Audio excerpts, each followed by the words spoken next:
नमस्कार मित्रांनो. देशातील लाखो विद्यार्थ्यांच्या भविष्याशी जोडलेला एक अत्यंत धक्कादायक बातमी समोर आली आहे. तर कोणती?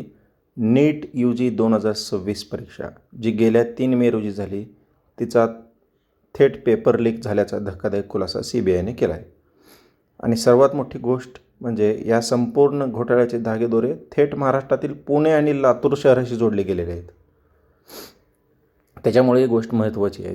ज्या एजन्सीवर परीक्षा घेण्याची जबाबदारी असते म्हणजेच NTA नॅशनल टेस्टिंग एजन्सी, त्यांच्याच एका अत्यंत विश्वासू व्यक्तीने हा संपूर्ण गेम रचला आहे. आजच्या या व्हिडिओमध्ये आपण पाहणार आहोत की हा लीक कसा झाला, यामागे कोण आहे आणि कायदा काय सांगतो आणि पुढे काय होणार आहे, या सर्व गोष्टीचं आपण विश्लेषण करणार आहोत.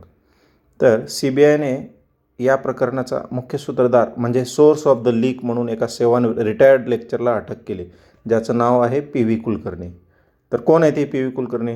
हे लातूरच्या प्रसिद्ध दयानंद ज्युनियर कॉलेजचे केमिस्ट्री लेक्चरर आहेत.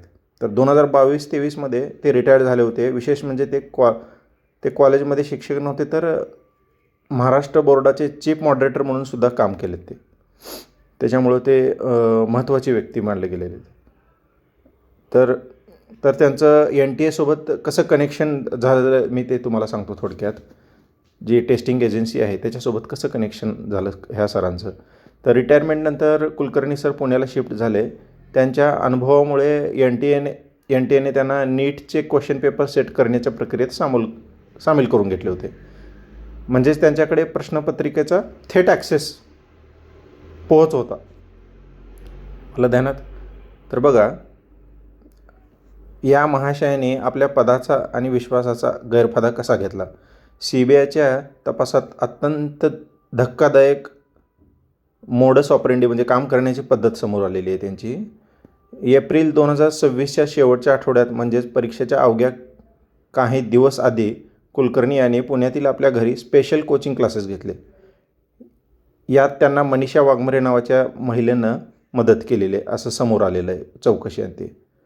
तर या गुप्त क्लासेसमध्ये विद्यार्थ्यांना बोलावून कुलकर्णी यांनी नीटच्या परीक्षेत येणारे प्रश्न, त्यांचे ऑप्शन्स आणि थेट उत्तर डिटेक्ट केली, म्हणजेच लिहून दिली.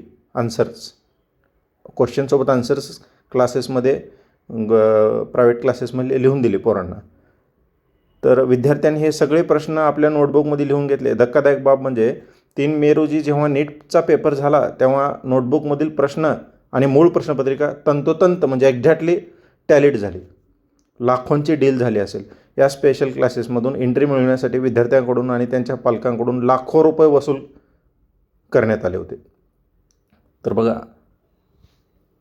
आणखीन याच्यामध्ये हा घोटाळा फक्त पुण्यापुरता मर्यादित नाही.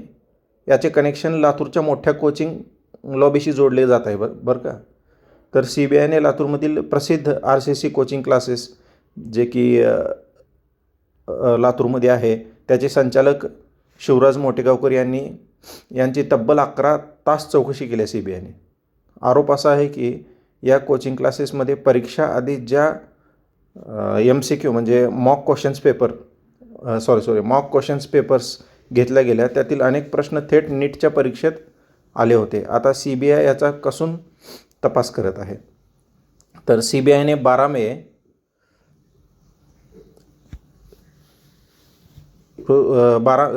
12 मे रोजी केंद्रीय शिक्षण मंत्रालयाच्या तक्रारीनंतर, जे शिक्षण खातं आहे त्याच्या तक्रारीनंतर हा गुन्हा दाखल केला आणि 24 तासात देशभरात छापेमारी केली. आतापर्यंत देशभरातून म्हणजे जयपूर, गुडगाव, नाशिक, पुणे, नगर 7 आरोपींना अटक करण्यात आले. अनेक ठिकाणाहून संशयास्पद कागदपत्रे, इलेक्ट्रॉनिक डिव्हायसेस, मोबाईल फोन्स जप्त करण्यात आलेले आहे. मुख्य आरोपी कुलकर्णी यांना ट्रान्झिट रिमांडवर दिल्लीला नेण्यात आलेलं आहे. आता पुढे बघूया काय काय होईल. हा घोटाळा फक्त पुण्यापुरता मर्यादित नाही. याचे कनेक्शन लातूरच्या मोठ्या कोचिंगचे आहे, हे तर तुम्हाला मी सांगितलंच गेलेलं आहे. आता पुढे आणखीन काय काय होतं बघूया. तर कायदा आणि शिक्षा काय सांगतो या सर्व गुन्ह्याबद्दल, तर थोडक्यात मी थोडीशी माहिती सांगतो आपल्याला.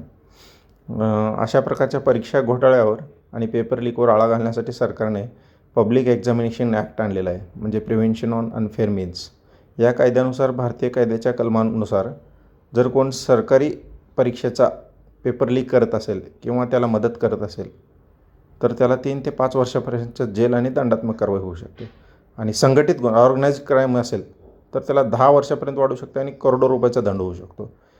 CBI आता एज्युकेशन मिनिस्ट्रीकडून अशा सर्व लोकांची यादी मागत आहे जे प्रश्नपत्रिका तयार करण्याच्या प्रक्रियेत सामील होते, जेणेकरून सिस्टीममधील इतर आणखीन कोण आहेत त्यांचा शोध घेता येईल. बरं, ठीक आहे. पण याचा निष्कर्ष काय निघेल माहिती आहे तुम्हाला?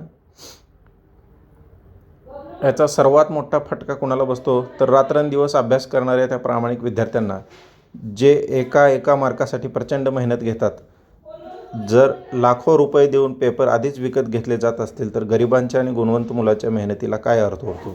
CBI या प्रकरणाच्या मुळापर्यंत पोहोचेल अशी आपण आशा करूया. तुम्हाला काय वाटते, अशा दोषींना कोणती कडक शिक्षा झाली पाहिजे आणि नीटची परीक्षा पुन्हा झाली पाहिजे का? तुमचं मत खाली कमेंटमध्ये करून सांगा. हा व्हिडिओ जास्तीत जास्त शेअर करा जेणेकरून ही माहिती सर्वांपर्यंत पोहोचेल. व्हिडिओ आवडला असेल तर लाईक करा आणि अशाच सखोल विश्लेषणासाठी आपल्या चॅनलला सबस्क्राईब करायला विसरू नका. थँक्यू.